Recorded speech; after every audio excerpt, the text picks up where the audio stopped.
Welcome to my channel.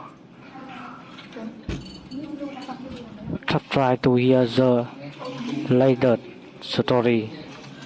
My 13-year-old niece laughed, her voice sharp as she said, "Mom claims if you vanish tomorrow, nobody would care," while unwrapping the $850 phone I'd gifted her. The room, filled with 30 family members, erupted in laughter. Everyone but me.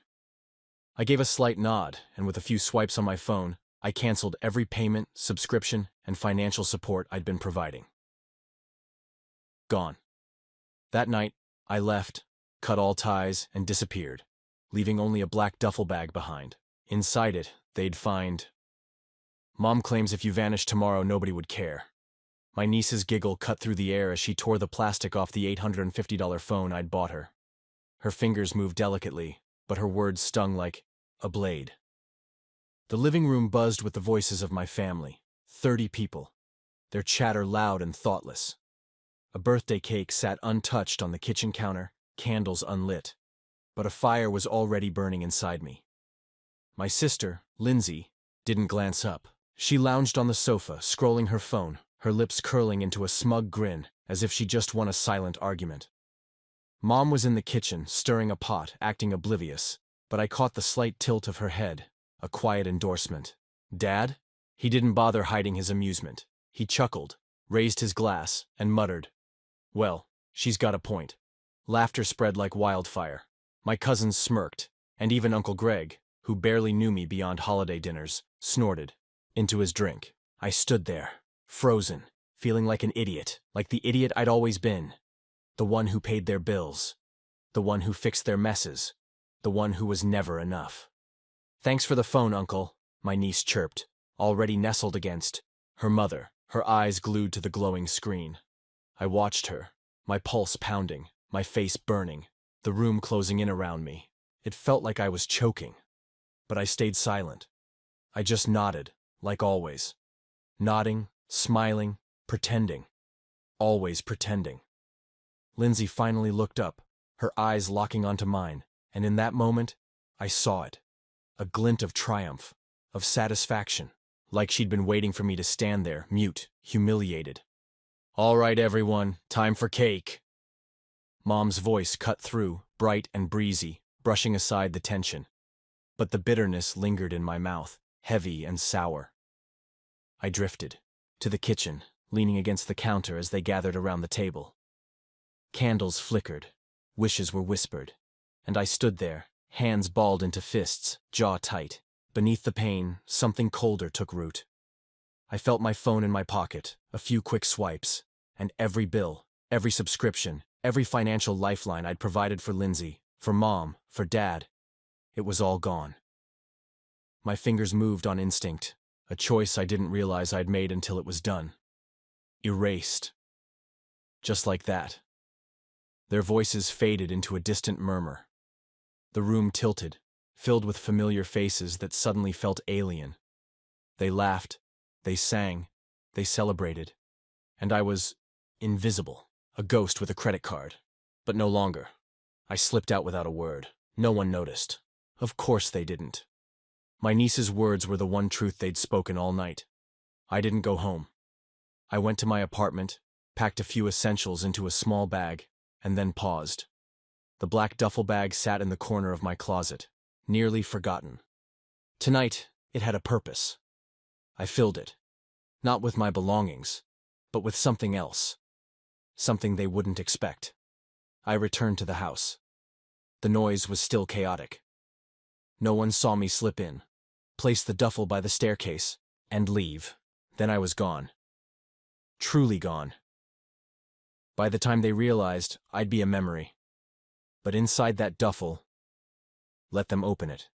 Let them try to make sense of it. The quiet didn't last. I expected outrage, panic. But what came was chaos. The next morning, my apartment door rattled under heavy knocks. No calls, no courtesy, just fists pounding the wood. "Open the door. You think you can just walk away?" Dad's voice, raw with fury. I stayed silent, watching the door tremble like it might break. "I know you're in there. You think you're clever? You think you're above us?" His voice wavered, not just with anger, but with something else. Fear. I didn't respond. I wasn't playing their game. The knocking stopped. I heard his heavy steps fade, a muttered curse, the slam of a car door. But it wasn't over. Not even close. 20 minutes later, my phone lit up. A text from Mom, one line.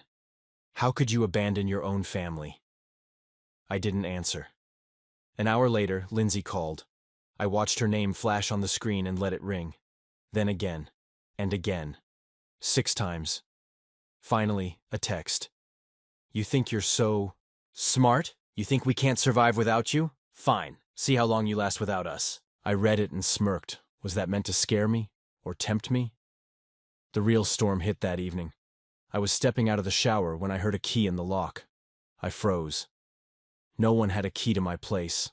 No one except... The door flew open. Dad stormed. In, face red, sweat dripping, Mom trailing behind, her eyes wide and frantic. "You think you can shut me out?" Dad roared. "Get out!" I said, my voice steady but cold. "Get out? Get out?" He laughed, bitter and mocking. "This is what you've become? Ditching your own family? You used me," I said, leaning against the counter, towel still in hand.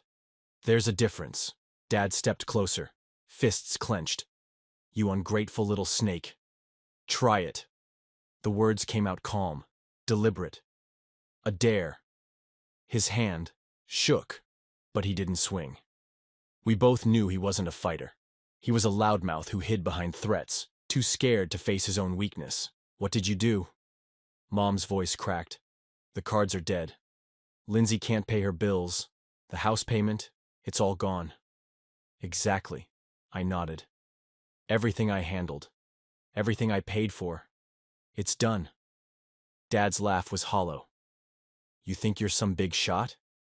You think we need you?" "Looks like you do," I said, shrugging. "Since you broke into my home to beg." "Beg?" he spat. "You think we're begging?"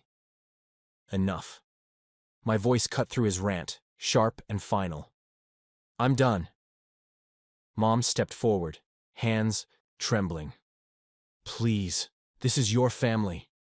We're all you have." "All you have," I corrected.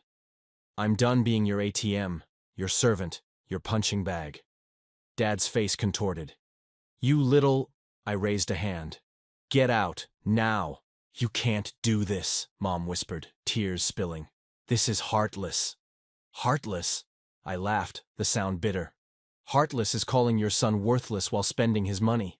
Heartless is using me and laughing in my face." Dad lunged forward, but I didn't move. He stopped, his bravado crumbling. "You'll regret this," he muttered. "You'll come crawling back." "I won't," I said, my voice like stone. They left, the door slamming behind them. But I knew this wasn't the end. The next day, they tried a new approach. Lindsay showed up at my workplace. I saw her through the office window, face pale, eyes red from crying. My boss looked uneasy as she waved frantically at me. I stayed at my desk. "Sir, there's a woman here," the receptionist said. "She's nobody," I replied, eyes on my screen. She didn't leave. I saw her arguing with the receptionist, her voice rising, hands shaking. Security stepped in, escorting her out. I knew she'd try again. That night my landlord knocked. "There's a situation," he said, shifting nervously. "Your family's downstairs causing a scene." "Tell them to leave or I'll call the cops," I said. He blinked. "But they're your family." "No," I corrected. "Not anymore." I watched from my window as they shouted and flailed until security dragged them away. But I knew them. I knew they'd keep trying. And I knew, back at their house, that black duffel bag was waiting for them to open it, to see how far I'd go. The silence didn't hold. I knew them too well. Silence was just the pause before the next outburst. For days, I ignored their calls, their texts, their frantic voicemails.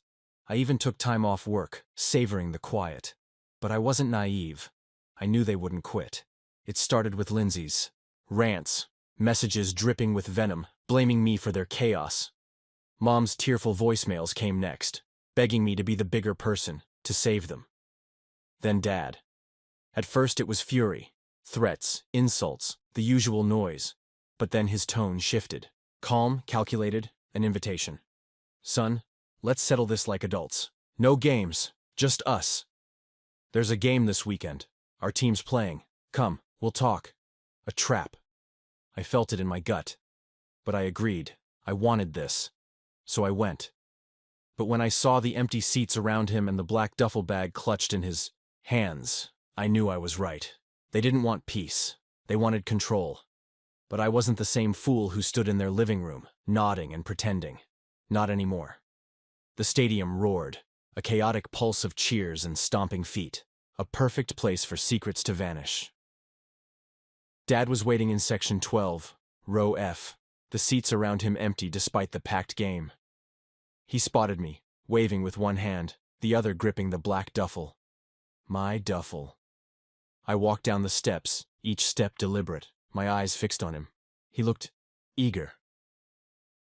I graduated high school with solid grades and eagerly anticipated college, hoping for a fresh start. College was liberating. No one scrutinized my every move or compared me to my brother. I formed genuine friendships with like-minded people. Despite the scars from my past, I focused on enjoying this new chapter. In college, I discovered my talent for content writing. I'd always dreamed of being a writer, but doubted its sustainability. To earn extra money, I started freelancing, signing up on platforms that connected me with notable clients. This built my portfolio over time. After graduating, I chose freelance writing over a corporate job. My long-term client relationships and multiple projects made me financially independent, allowing me to travel as a digital nomad. Traveling helped me heal, though it wasn't easy. I took a leap of faith and never looked back. My grandmother remained my only true family. I cherished her deeply, visiting her on weekends for meals or walks in the park. We'd talk for hours, from childhood, memories to recent events. She was sad when I moved out, but understood my need for independence. Recently, I completed a major project for a prominent brand, writing blogs and product descriptions. After finishing, I asked the team for reviews on my website, which they gladly provided. I shared screenshots of these reviews on Instagram. Knowing the project's significance, fellow writers congratulated me, and some reposted my story, spreading the word. This led to messages from strangers seeking help with their websites. Relatives also noticed and reached out to congratulate me. My college principal contacted me, inviting me to speak at a seminar about building a content writing career. Nervous about public speaking, I agreed, seeing it as an opportunity. Standing before students, sharing my journey and struggles, felt like a full-circle moment. I discussed overcoming hardships and sustaining myself through tough times. It was fulfilling to inspire others in the writing community. Clips from my speech went viral in Facebook groups, resonating with many. It felt rewarding to be recognized for my hard work. Last week, a local news channel invited me to discuss content, writing's benefits, and share my story. Nervous but excited, I spoke about my experiences, the value of client reviews, and how a single post could open doors. The experience was humbling and thrilling. After the show aired, I shared clips on Instagram, proud of the opportunity. This caught my relatives' attention, as my parents had never spoken about my achievements. Word spread within the family, and soon, I noticed 6 missed calls from my mother. Shocked, as she hadn't contacted me in years, I hesitantly called her back. She immediately congratulated me, and my father joined in, asking about my life. I answered casually, but their questions soon turned to my income. When I said it was private, my father insisted we were family and I shouldn't be shy. Then my mother revealed their motive. They were retired. Their house needed renovations, and they had no savings. They hoped my success meant I could fund the repairs. My father added that as family, I should help. I was stunned they'd ask for money after years of silence. Furious, I decided to teach them a lesson rather than argue. I said I'd help only if they met my condition. They had to publicly admit, in front of family and friends, that my brother fabricated the rumors that ruined my reputation. I wanted them to hold him accountable and acknowledge the pain they caused me. My father questioned the need for such a demand, and my mother suggested a private discussion, but I was firm. This was non-negotiable. As tensions rose, my father shouted that as my parent, I owed them. My mother urged me to do the right thing, claiming they raised me. I reminded them they'd kicked me out, and my grandmother had raised me. I stood my ground. If they wanted my help or contact, they had to publicly admit the truth and make my brother face consequences. Since then, they've called repeatedly, but I've ignored them. I'm starting to regret even returning their call. Update 1. It's been a chaotic week since sharing my story, and the support I've received has been overwhelming. I'm grateful to know I'm not alone. Many agree I shouldn't engage with my parents or consider helping them after their treatment of me.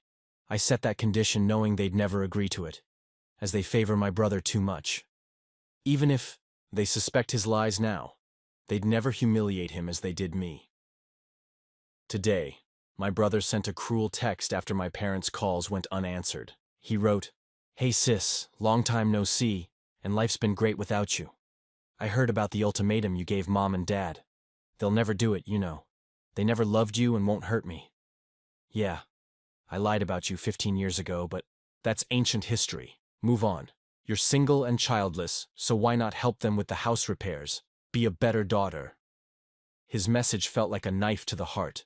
His dismissal of my pain and attempt to guilt-trip me by mentioning my single, childless status was infuriating. His suggestion that I owe them was offensive and showed his lack of remorse. Determined to seek justice, I wrote an email to my parents and close relatives, detailing the oppressive environment of my childhood, the favoritism toward my brother, and the false rumors he spread that led to my expulsion from home. I included a screenshot of his text admitting to the lies, hoping to expose the truth. I sent the email an hour ago, knowing it'll cause an uproar. I'll update you on my family's reaction. Update 2. A month has passed since my last update, and much has unfolded. My email stirred the family, with relatives, who were unaware of the favoritism and abuse, criticizing my parents. Many reached out, apologizing for not supporting me sooner. My parents and brother sent increasingly abusive texts, so I consulted a lawyer who sent them a cease and desist notice, warning of legal consequences if they continued. This seemed to work, as they've stopped contacting me. My grandmother fully supports my decision to expose the truth, and remains my rock. Update 3. 2 months later, I'm thrilled to say life is going well. My content writing career is thriving, with more invitations to speak at seminars and podcasts, establishing me as a respected voice in my field. I'm as close as ever to my grandmother, recently spending a week with her, learning about her gardening passion and making cherished memories. My family hasn't contacted me since the lawyer's letter, and I'm relieved they're staying away. I've started therapy to heal from my past and feel optimistic about the future. This will likely be my final update for now.